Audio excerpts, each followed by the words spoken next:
Hi guys, welcome back to our channel. మన మహేష్ బాబు గారి రాజమౌళి గారి కాంబినేషన్లో వస్తున్న వారణాసి యొక్క ట్రైలర్ అనేది ఎలా షేక్ చేస్తుందో మన అందరూ తెలిసిందే. యూట్యూబ్ని అండ్ సోషల్ మీడియా మోగుతుందని చెప్పచ్చు. అండ్ అందులో ఉన్న విజువల్స్ అవన్నీ వేరే లెవెల్ అని చెప్పచ్చు. అండ్ ఇది పక్కన పెడితే ప్రీ రిలీజ్ ఈవెంట్లో చాలామంది చాలా మాట్లాడారని చెప్పచ్చు. అండ్ ఏంటంటే కీరవాణి గారు రిలీజ్ డేట్ గురించి మాట్లాడారు, అనౌన్స్ కూడా చెప్పచ్చు. 2027 సమ్మర్లో రిలీజ్ అవుతుంది, మార్చిలో.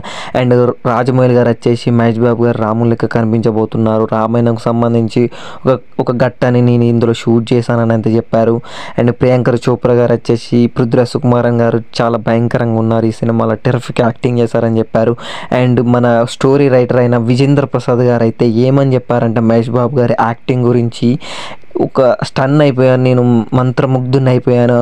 మహేష్ బాబు గారి యాక్టింగ్ చూసి బీభత్సంగా చేశారు, విశ్వరూపం చూశాను నేను ఇందులో. అండ్ ఈ యాక్షన్ కూడా వచ్చేసి 30 నిమిషాల పాటు ఉంటుంది. యాక్షన్ సీక్వెన్స్ వచ్చేసి అసలు డబ్బింగ్ లేకుండా, రీ రికార్డింగ్ లేకుండా, CGI లేకుండా ఉత్తి ఫిలిం చూస్తేనే మహేష్ బాబు గారి యాక్టింగ్ చూస్తేనే నాకు వేరే లెవెల్గా అనిపించిందని అయితే స్టోరీ రైటర్ విజేంద్ర ప్రసాద్ గారు అయితే చెప్పారు భయ్య. అండ్ మీరు ఒకవేళ ఈ వారణాసి ట్రైలర్ చూస్తే మీకు ఎలా అనిపించిందో వీడియో కింద కామెంట్ చేయండి. అండ్ మీరు ఎంతమంది ఈ మూవీ కోసం కూడా ఈగర్గా వెయిట్ చేస్తున్నారో వీడియో కింద కామెంట్.